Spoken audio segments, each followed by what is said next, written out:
Algenon Cash, and you're locked in. Welcome to 2021. Happy New Year. This is my first show of the new year. I was hoping to maybe get a little bit of rest in before I came back to you all in 2021, but a lot of events happening already in 2021 for us to only be about 5 days in. A lot going on, not only around the world, but certainly right here in our own country, right here in Washington, D.C.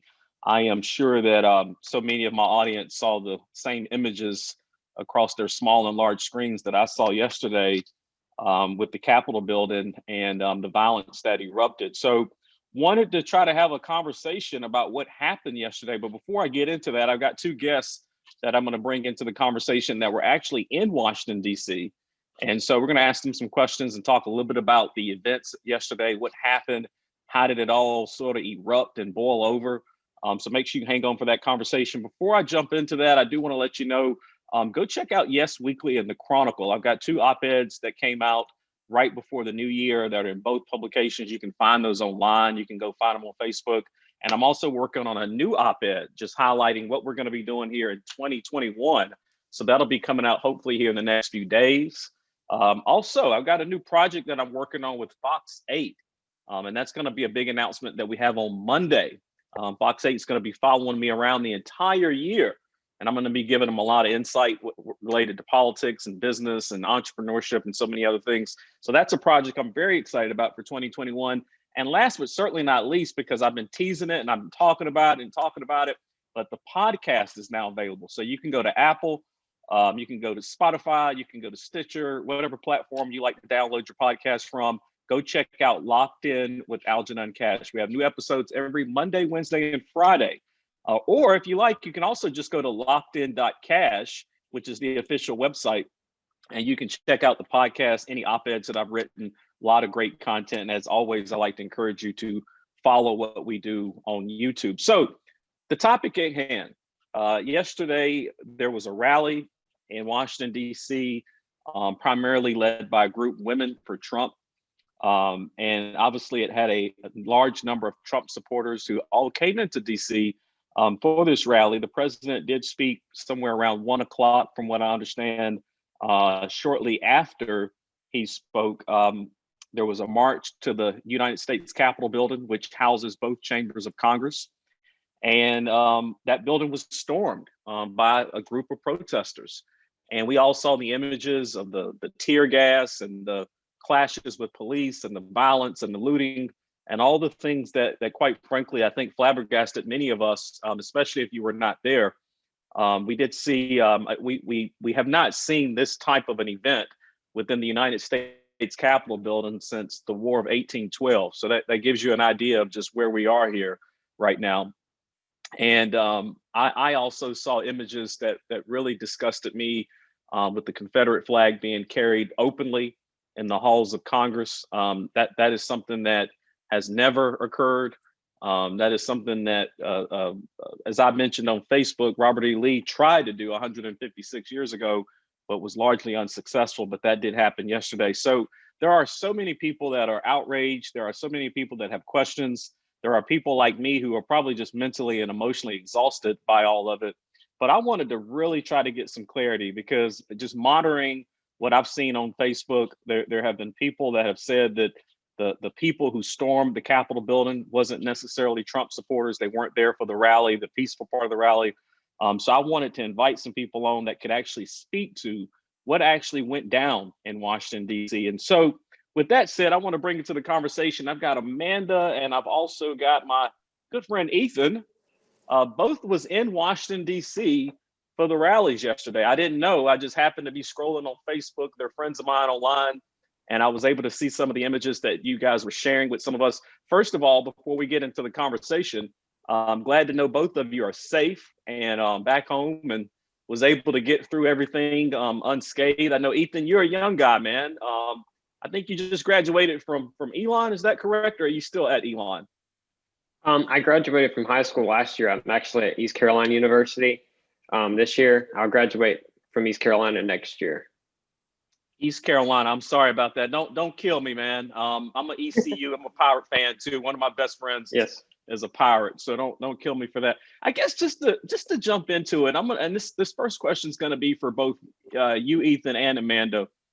What motivated you, Ethan, to be in Washington D.C. yesterday at the rally? Well, I actually was there. Turning Point Action, which is a conservative group for college kids. They were going there, and so we met in Greensboro. Actually, me and two other students from ECU, and so we were just going really just to see the speech happen. President speak and the other speakers. We had no intention to. We didn't participate in the march or any of that stuff. We just wanted to see the speech, and honestly, that's what I wanted to see. I mean, you get a chance to see the president. Really, it doesn't matter who the president is. I mean, it's the president of America. So getting a chance to see him speak is awesome, and it's not often that you get to do that. You know, Ethan, you and I had talked offline, and you shared the same thing, that you're really, especially as a young guy, you're really interested in hearing directly from the president. There have been so many reports yesterday, and including today, that the president was inciting violence with his words at that speech. You were there. You heard the speech. What did you think about the speech? I wouldn't say that maybe he incited violence. There were some things I know with like Mike Pence. I know Mike Pence had already told him, Vice President, that he had was planning to certify the election results, and that he wasn't planning to. He didn't have the constitutional authority or power to do what Donald Trump wanted him to do. And I do know that I heard President Trump say several times, "We hope Mike comes through for us. We hope he do the right thing. If he don't, you know, it'll be unfortunate," stuff like that. And I think that maybe if some supporters heard that, or not supporters, because I think there's a difference between Trump supporters and worshipers. Supporters are people who support his platform, support his ideas, and that's what I am. Then you have the people who take what he says and takes it literally, and would literally do anything to support the cause or support just himself, and maybe not his platform. And maybe when they found out that Mike Pence didn't do what Donald Trump was begging him to do, they wanted to take their grief or anger out on him. And because that's what I heard. Some of the reports were that they were in the Capitol looking for Mike Pence specifically. And so yeah, just with those type of. God. No, I was going to say, I talked to several staffers that said the same thing, that when the storming of the building actually happened, there was people that overheard that they were actually looking for the vice president. I think that's when they removed the vice president from the upper chamber and took him to an undisclosed location for safety reasons.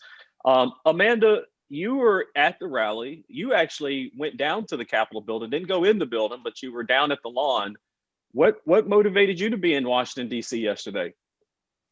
I went with a group, a really large group. I think we had 15 buses come from the area. And we just want to stand up for our Constitution, for, democracy, for our republic, for freedom, for we the people, and to support our president. And at any point when you were at the rally, similar to Ethan, and you heard, I know the president spoke, I know his personal attorney, Rudy Giuliani, spoke. Did you feel like at any moment, at any point, that the rhetoric that was coming from the stage or the podium was a little too aggressive, or inciting any kind of violence at all? Or I don't think so. I don't think that anybody said anything that we hadn't already heard or that we didn't already know. And I think that the crowd was maybe a little bit disappointed. We thought that we were going to hear some new, groundbreaking evidence or, something of that sort. But I don't think the president incited violence in any way. I think he was probably hoping to say, hey, Pence is going to stand with us. And that would have been, great news and changed, I think, the whole vibe of everything. But he never said that Pence wasn't. He just said that Pence will either be a hero or a zero, I think were his words. And I think people were just disappointed because we didn't get more concrete evidence. Amanda, I think that's like a really interesting point that you made. As I was thinking about our conversation for today this morning, and even just brainstorming some questions I wanted to ask you all, I thought about that as well. I mean, I think there was obviously a large number of people who descended on DC that was hoping they were going to pick up new evidence or hear new information. Yesterday, they did not. Perhaps that might be the reason why some people really got worked up. But let me ask you this question: Do you think that Trump and his advisors, I mean, did they mislead you all by claiming that the results might be overturned? Did you feel misled at all at the events yesterday, or? No, but we kept hearing, they said it's going to be wild, or I guess the president's, terms. And so I think I know me and a group of my friends interpreted that, wow, this is going to be great. He's going to have some new information, and that's going to finally get, the mainstream media's attention to look into this fraud. And that's what we were hoping for. And we didn't get that. He went through, different pieces of evidence on, but it was all things I think that we had all heard before. And so I think that was the frustrating moment. Ethan, for you, man, you were down at the rally, you're enjoying the president's speech, you're listening to the advisors, you're soaking up the energy. At what point did everything just go off the rails here? So actually, I didn't know anything was going on. My dad texted me and he was like, "Ethan, are you safe right now?" And I really didn't know why he was, because I just was like, I mean, it's just a rally. I mean, there's just a lot of people, but I hadn't seen any like negative stuff going on. And then one of the guys comes up and he was like, they've gone into the storm of the Capitol and are inside the building. And then I started hearing more and more stuff going on. And we were actually over at the art museum. That's where our bus dropped us off, and we were coming back to pick us up. And that's when like everything was just kind of, and it felt weird because I felt like I was so far away from all of the what was going on. But I mean, I wasn't too far right down the road. But that's when the lady got shot, and everything else was just going on. And actually, our bus got delayed because with all the cops and law enforcement, and just chaos. They couldn't get from where they were and navigate through all the streets and get to us. And we were delayed about 30 to 40 minutes. And I was actually really ready to get on that bus and get out of there. Yeah, it sounded like it. I mean, did you see any agitators or organizers that were walking through the crowd trying to encourage people to go to the Capitol building? I mean, it at one point when I listened to Trump's comments, he does say at one point, "Hey, I'll meet you down at Congress, or I'll meet you at the Capitol," or something along those lines. Yeah, that was interesting. I remember hearing him say that. He's like, "I'll be walking down there with you." And I heard several people in the crowd go like, "Oh, that's going to be cool. That's going to be awesome." And they were like, "What?" He's like, "Well, he just said he's going to be walking down there with us." Well, with us, the people who went down there. And as we know, he didn't go down there. But I remember we waited because we were going to wait for all that crowd to clear out. Because I don't know if you saw the pictures, but there were a lot of people there. I mean, just to navigate, we were there, we were VIP, so we had to get through the crowd. And it took probably 30 to 40 minutes to get through the crowd. I ended up having the representative from Georgia, I can't remember his name, but he finally came through the crowd, and everybody moved away for him. And that's the only way I actually got through the crowd. But I remember turning around and looking and seeing that crowd marching towards the Capitol. But I didn't think that anything, I just figured they'd go down there and kind of gather, and that was about it. I didn't think that anything was going to come out of that like it did. You might have just shared some new information, Ethan. I wasn't aware that the president actually said, I'll be down there. I'll meet you down there. I'm going to go down there with you. I will be honest with you, I didn't listen to his full remarks. I listened to the highlights of his commentary when he gave the speech, and I did hear him say, we'll go down to the Capitol, but I was unaware that he actually said that he would meet people down there. I mean, Amanda, do you think that is what maybe caused such a large number of people to descend on the Capitol? I mean, maybe they were actually thinking the president was going to be there. No, there were actually 4 different rallies that were going on, all downtown, and they all were supposed to meet. They were all merging on the Capitol at 1 o'clock. And it was done purposely because that's when Congress was supposed to, start meeting. And I think the intent was just to be outside, to have a presence. We knew they could hear us in the building, and just let them know that we, the people, are here and we are watching what you're doing. You represent us and we're here and we're paying attention. And that was all I knew, was that, after all of these marches, everybody was going to meet, at the Capitol on the lawn. And you So, said yeah. and you said offline, you all actually assembled on the lawn. You were having lunch. You're talking. To hear you describe it, it was very peaceful when you got to the Capitol building, at least initially. Yeah, initially we walked we were in between the ellipse and the Washington Monument, and we walked to the Capitol, and we stopped right before the fountain and sat down, and we were all having lunch and meeting people and talking to other people. And then there were a bunch of people on the Capitol lawn, and they were chanting and, just standing on the lawn. And we decided, I was with a group of 5, and there were 4 women and one of the women's husbands. And we decided we were going to, after we finished our lunch, we'd walk down onto the lawn.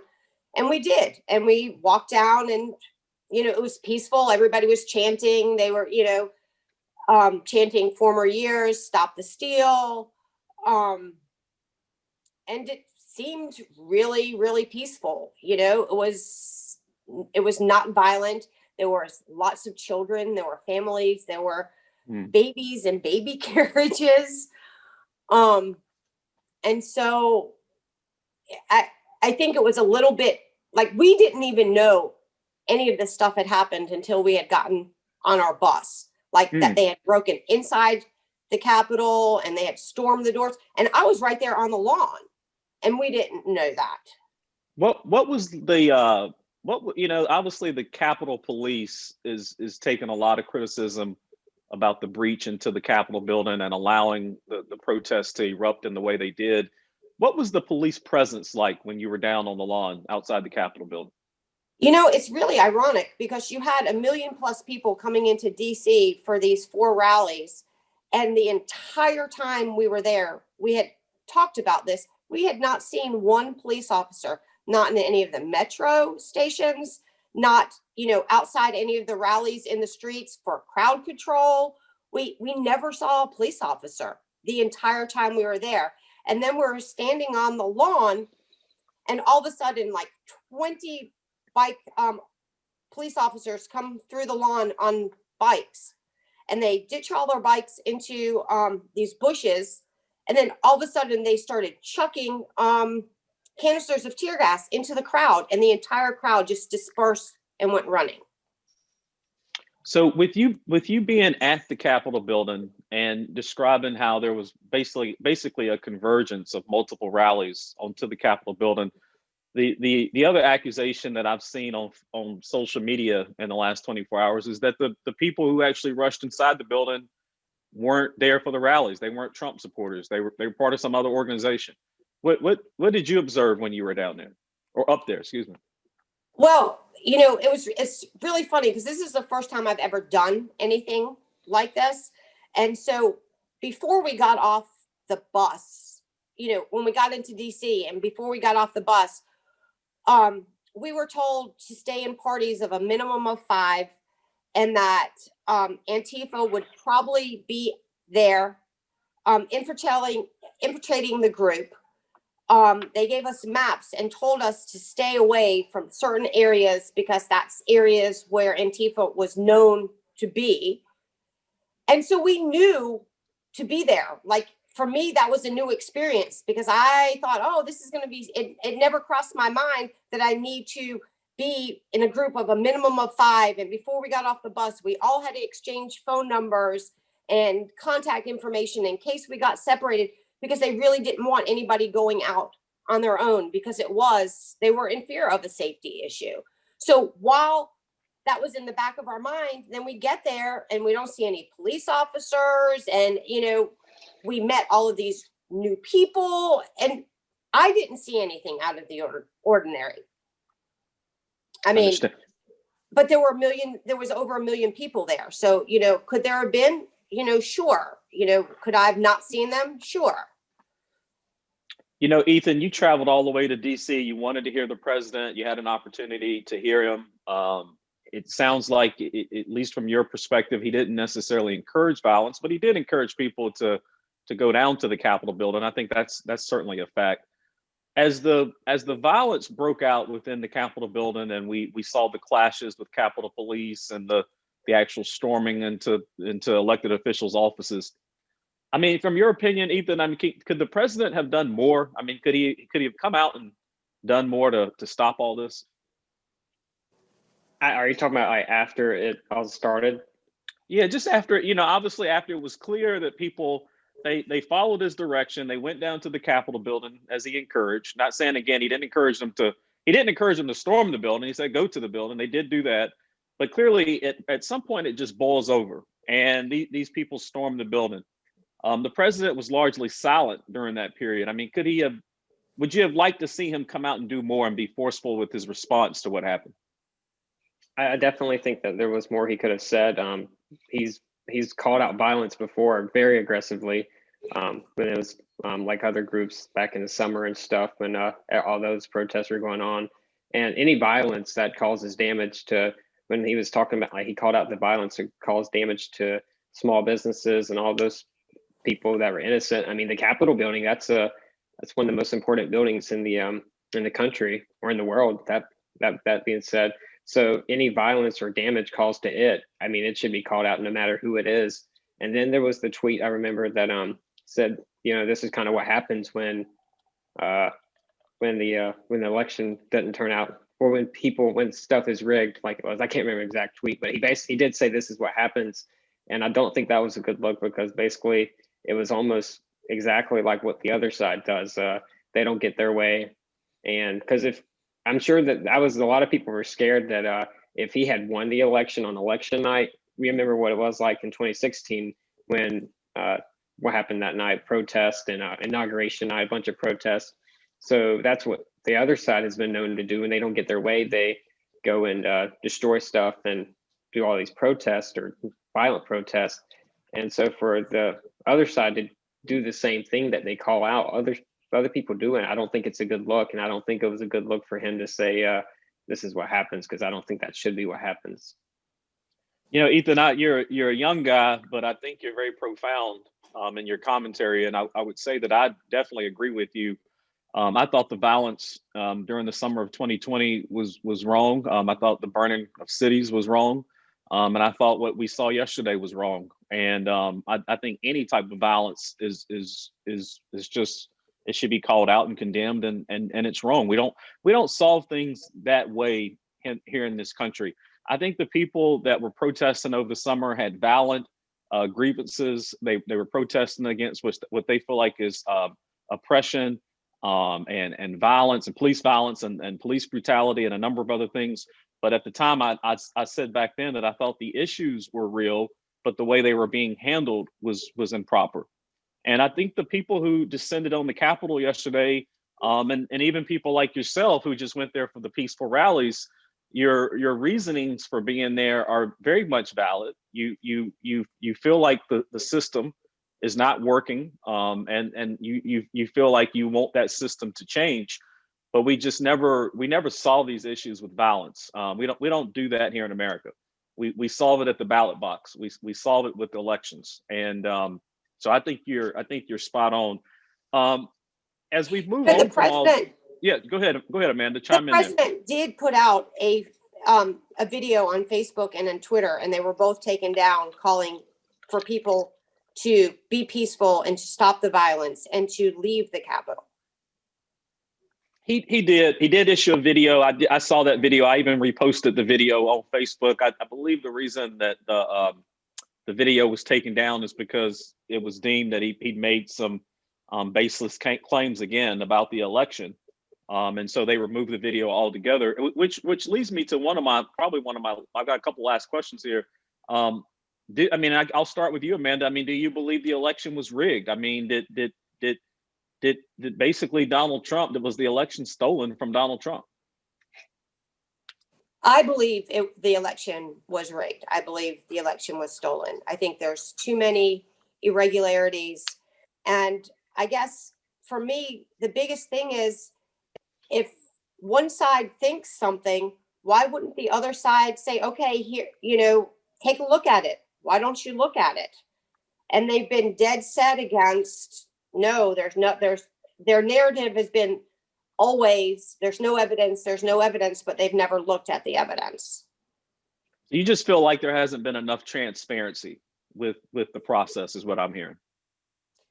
I think there's been zero transparency, and I think the mainstream media has controlled the narrative that there is transparency and there's no proof of fraud, but they haven't looked at any fraud. So, Ethan, you just graduated from high school. Have you voted? Did you get to vote this past November? Yes, sir. I got to vote. I actually got to vote in the primary because I was going to be of age to vote in the general election. So I was able to vote in the primary and general election. Yes, sir. Well, first of all, congratulations and thank you for participating. Do you feel like your vote counted? Do you feel like your vote was stolen? I feel like my vote definitely counted. I've heard every election season, and I've looked up and kind of read articles that there is a minimal amount of fraud or accidents that happen in each election. But I honestly don't really feel like there was enough of that fraud or quote accidents that would have really changed the outcome. And I know that people like Rudy Giuliani, they have all this evidence, but then just like she said a while ago, yesterday was kind of supposed to be a big, we've got some big news that's gonna probably change some things or give us a better outlook. And that's how some of these other press conferences that they do, like Rudy Giuliani or some of these other attorneys, they'll come out and be like, we've got some big news that you're really going to hear.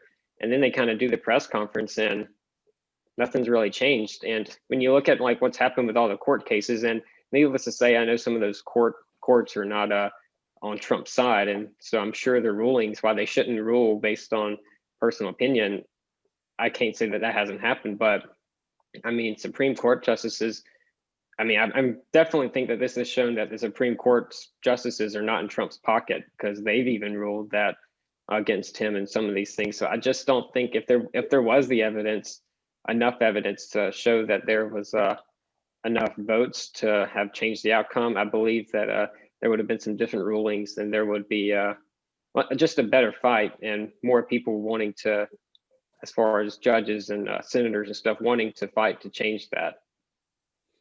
Yeah, and I mean, are you excited to vote again? I am. I think it'll be interesting to see who the Republican nominee is in the next presidential election. I think there's probably going to be definitely a lot of talks within the Republican Party. So that'll definitely be interesting to see how that all works out. But I am looking forward to voting again. That's good. I'm glad you haven't lost that excitement, because that's the thing that scares me the most about this process we've been through. And so many people do have ballot fill-ins, because you always ballot in how you feel. You have every right to feel the way you feel. And so many people feel like the election was stolen that I get concerned that people might choose not to participate in elections going forward. And that's a real concern for me. Amanda, as we get ready to wrap up, there are a lot of people around the country that feel like Republicans were responsible for this whole eruption that we saw yesterday. They feel like we were responsible for the violence at the Capitol building. I've already been on calls with the RNC. They are very concerned that this is going to have a lasting impact on the party in terms of the midterm elections coming up and so forth. What do you think is the future of the Republican Party after what we saw yesterday? I think the Republican Party is done, and I think they have every right to be concerned. I think there's too many people that turned their back on the president and didn't stand for not what the Republicans wanted, but for the people that represented them. And I think that the Republicans that didn't initially stand up and say that they would object to the electoral votes will all be primaried in their next election by a patriot, somebody who stands for the Constitution and stands for the people and stands for our republic. I also think that without that, the Republicans are done, because speaking to so many people in the crowd yesterday, and myself included, that if there's so much election fraud, and that if half of the country legitimately thinks that the election was rigged, and I think it's now up to like 48 or 49% that thinks there was massive election fraud, and they're not willing to look into that, you've got half of the country that thinks, why bother to vote if it doesn't mean anything, because they think it's rigged. So to not take that time now and fix it and look into it, hey, if there's no fraud, there's no fraud.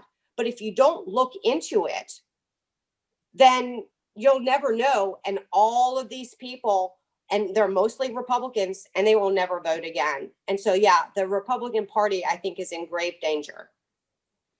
Well, you echo the comments of the RNC. They are also equally concerned and have expressed that on some conference calls, even this morning.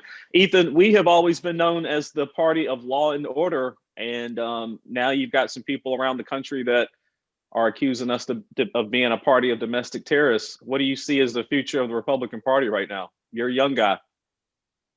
I didn't tell this story earlier, but actually yesterday, I mean, even within mingling through the crowd of Trump supporters, I would definitely say that there were some people in there that I wouldn't call them domestic terrorists, but I had one guy who I thought was going to like punch me in the face because I had a mask on. I mean, there were, a million people apparently out there. I don't know how many people were out there to be exact. But I mean, COVID is a serious thing.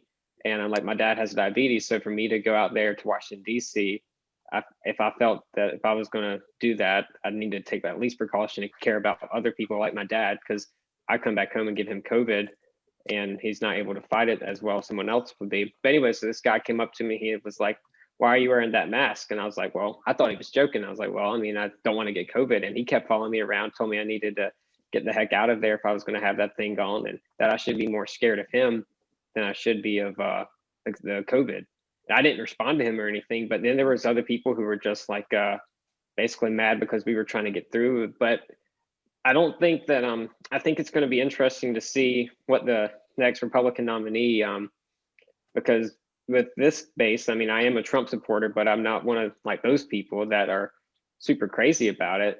I just think it's going to be interesting to see how other nominees try to attract voters, and if they try to attract the same fan base that Trump had, or if they try to reach out to different people. And because I mean, they could go to different sides or try to have different ideas that reach out to people that maybe didn't support Trump, and maybe they want to attract Trump supporters. I don't know. It'll be interesting. Interesting is it's definitely going to be interesting. That's for sure. I predict right now that you probably will see a splintering within the Republican Party. I think all of us Republicans were so excited and happy because Trump really did attract a lot of new voters into the party. He helped us make some inroads back in with rural voters and the working class voters, and that's one of the reasons why you saw Republicans win so strongly down ballot across the country back in November. So I think maybe Republicans were very excited about this. I think after the events of yesterday, and then even to Amanda's point, the frustration that some people now have with their elected officials in Washington could cause a real splintering in the party. And so it's going to require all of us to keep trying to work and move forward and rebuild the party. Ethan, I'm very encouraged by someone like you. You're a young guy. We need more people like you in the party. I hope you are considering running for office at some point here in North Carolina. When you decide to run for governor, give me a call. I'd love to come be your communications director or something like that. But I appreciate you, Ethan, and Amanda, for both of y'all for making time to do this. You did it at a drop of a hat, which I really, really appreciate. I got a lot out of the conversation today. It was just good to finally talk to people who were actually there on the ground and not just get all my news from what I'm seeing on television. And so I thank you for doing that for me and for my audience. And just to let my audience know, we will have BJ Murphy on. I think we're going to have BJ Murphy on tomorrow. BJ is the owner and publisher of the North Carolina Political News. He also is the CEO of Magic Mile Media. He's the publisher of Noose News and the North Carolina News Network. So the guy is very much involved with the news, but we are going to have a conversation about the future of the Republican Party and what people can anticipate in terms of what may happen with the Republican brand after all of the events that we saw yesterday. So stay tuned for that. Also, if you're not following us, again, go check us out on YouTube, go download the podcast. And we've got a new feature that we just added. You can now become an official member of the Locked In community for as little as $5 a month. There's a link on the Facebook page where you can go check out which tier might be the best investment for you. As you know, it takes a lot of work to pull together these conversations and do the research and build the content and do all the things that I do to try to bring you this information. And so we definitely need you to support us. One thing you can do to support us that doesn't cost anything is that you can click that button, like, give me a thumbs up, and then you can also click that button, share, and you can share it with a friend. And make sure they also, if they miss this conversation, they get an opportunity to participate. And as always, until next time, y'all stay locked in.